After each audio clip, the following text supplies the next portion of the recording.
মই বেছি ক'ব নাযাওঁ, যিহেতু মই RSS NGO ইত্যাদিত মই প্ৰায়ভাগে জড়িত।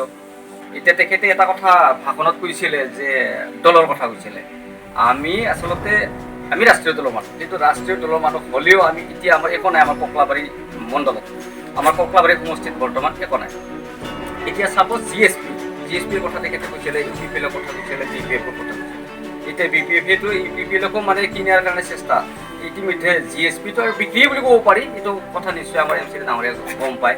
গতিকে তেখেতে চুক্তিবদ্ধ ইতিমধ্যে হৈয়ে গৈছে। গতিকে GSPৰ আজি আমাৰ কি থাকিল, তেওঁলোকেতো বহুত দাবী কৰিছিল, তেওঁলোকে বহুত ষ্ট্ৰংলি মানে কিবা কাম কৰিছিল ইয়াতে, কিন্তু ষ্ট্ৰংলি কাম কৰাৰ কথাখিনি তেওঁলোকৰ ক'ত থাকিল। গতিকে আজি তেওঁলোকক দুখো আমি মানে লেইলি চেইচি কৰিব পাৰোঁ ইচ্ছা কৰিলে, কিন্তু আমি আমাৰ ৰাইজে যিহেতু আমাৰ বজা, আমাৰ যিখিনি আমাৰ ৰাইজ আছে, আমাৰ ৰাজ্যখনৰ কথা কোৱা নাই, মই আমাৰ চুবাখনৰ কথা কোৱা নাই, আমাৰ এৰিয়াটো ককলাবাৰী সমষ্টিৰ যিখিনি আমাৰ ৰাইজ আছে আচলতে বজা, বিনিময়ত আমি আজি গোটেই কৰ্মখিনি যদিও কৰিব পাৰোঁ, পৰিপক্কভাৱে আমি কৰিব পৰা নাই। এটাই কথা, আমাৰ তাৰমানে একত্ৰিত নথকাৰ বিনিময়ত আমি এনেকুৱা পিছুৱাই যাব লগা হৈছে। এতিয়া আমাৰ উন্নতশীল দিশত আমাৰ বহুত মানে কিবা আছে, আমি ডেভেলপমেণ্ট কৰাৰ কাৰণে আমাৰ বহুত ৰাস্তা আছে, আৰু সেই ৰাস্তা আজি আমাৰ ছাৰে